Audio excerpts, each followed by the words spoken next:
नमस्कार मित्रांनो, the school of finance या यूट्यूब चॅनलमध्ये मी संध्या आकाश भोजने तुमचं खूप खूप स्वागत करते. तर मित्रांनो, आज आपण बुलिश पिअर्सिंग या कॅन्डलस्टिक पॅटर्नविषयी सविस्तर माहिती पाहणार आहोत. तर तुम्ही हा व्हिडिओ शेवटपर्यंत नक्की पहा. आपण आतापर्यंत जवळजवळ 6 ते 7 कॅन्डलस्टिकचा अभ्यास केलेला आहे. आय होप की मित्रांनो तुम्ही त्या कॅन्डलस्टिकचा चार्टमध्ये अभ्यास केलेला असेल आणि त्याचा तुम्हाला फायदाही झालेला असेल. बुलिश पिअर्सिंग हा बुलिश कॅन्डलस्टिक पॅटर्न आहे आणि हा पॅटर्न 2 सिंगल कॅन्डलस्टिकपासून तयार होतो. पहिली कॅन्डल ही लॉंग बिअरिश कॅन्डल असते आणि दुसरी कॅन्डल ही लॉंग बुलिश कॅन्डल असते.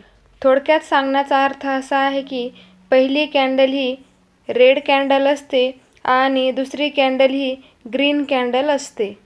अशा 2 कॅन्डलस्टिक मिळून एक पॅटर्न तयार होतो. त्या पॅटर्नलाच आपण बुलिश पिअर्सिंग कॅन्डलस्टिक पॅटर्न म्हणतो. लॉंग बुलिश कॅन्डल म्हणजेच ग्रीन कॅन्डल ही लॉंग बेअरिश कॅन्डल म्हणजेच रेड कॅन्डलच्या लो प्राईसच्या खाली किंवा बरोबरीने ओपन झाली पाहिजे आणि ग्रीन कॅन्डलने रेड कॅन्डलच्या 70% भागाला कव्हर केलं पाहिजे. बुलिश पिअर्सिंग हा कॅन्डलस्टिक पॅटर्न चार्टमध्ये तयार झाल्यानंतर मंदीची संभावना पूर्णपणे समाप्त होऊन आता मार्केटमध्ये तेजी होणार आहे याचे आपल्याला संकेत मिळतात. एका चांगल्या डाऊनट्रेंडनंतर हा पॅटर्न चार्टच्या बॉटमला तयार होतो आणि मार्केट हे अपट्रेंडच्या दिशेने जाण्यास सुरुवात करते. मित्रांनो, आपण सर्व कॅन्डलस्टिक पॅटर्न हे डे टाईम फ्रेमवरती पाहणार आहोत. तर मित्रांनो, बुलिश पिअर्सिंग या कॅन्डलस्टिक पॅटर्नमध्ये आपण पहिली रेड कॅन्डल म्हणजेच लॉंग बेअरिश कॅन्डल ही डे 1ची कॅन्डल आहे आणि दुसरी ग्रीन कॅन्डल म्हणजेच लॉंग बुलिश कॅन्डल ही डे 2ची कॅन्डल आहे. डे 3ला आपण बाईंगची एंट्री करणार आहोत. एक गोष्ट नेहमी लक्षात ठेवा की बाईंगची एंट्री ही आपल्याला डे 4, डे 5, डे 6ला पण मिळू शकते. तुमच्या मनात आता एक प्रश्न निर्माण झाला असेल की आपल्याला बाईंगची एंट्री ही नेमकी कुठे करायची आहे. तर मी तुम्हाला आता ते समजून सांगते. तर मित्रांनो, बाईंगची एंट्री ही आपण पहिली जी रेड कॅन्डल आहे म्हणजेच लॉंग बेअरिश कॅन्डल आहे तिच्या हाय प्राईजला आपण बाईंगची एंट्री ही करणार आहोत.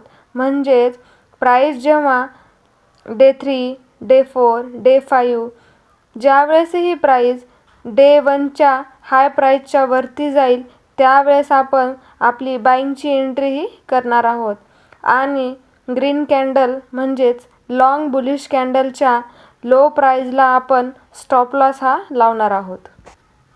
हा पॅटर्न चार्टमध्ये नेमका कशा प्रकारे काम करतो ते आपण समजून घेऊया. तर मित्रांनो, मी रिलायन्सचा चार्ट डे टाईम फ्रेमवर इथे लावलेला आहे. तर मित्रांनो, तुम्ही पाहू शकता की मी थोडा इथे तुम्हाला झूम करून दाखवते. तर मित्रांनो, तुम्ही पाहू शकता की एका चांगल्या डाऊनट्रेंडनंतर बुलिश पिअर्सिंग हा कॅन्डलस्टिक पॅटर्न बॉटमला तयार झालेला आहे.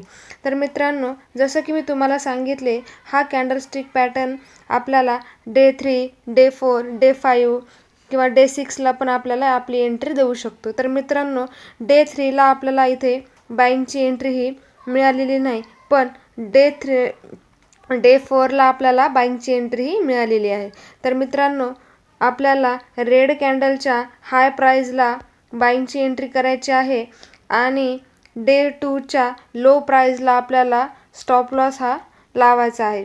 तर मित्रांनो, जर तुमचे काही प्रश्न असतील तर तुम्ही मला कमेंट्स बॉक्समध्ये नक्की विचारू शकता.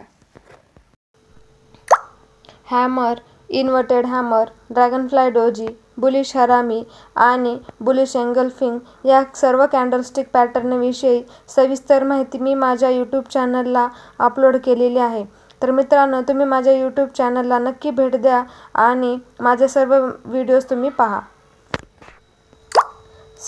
द स्कूल ऑफ फायनान्स या यूट्यूब चॅनलमधनं मी संध्या आकाश भोजने आज इथे थांबते. भेटूया नेक्स्ट व्हिडिओमध्ये, ज्यामध्ये आपण नॉलेजला घेऊन जाणार आहोत नेक्स्ट लेवलला. धन्यवाद.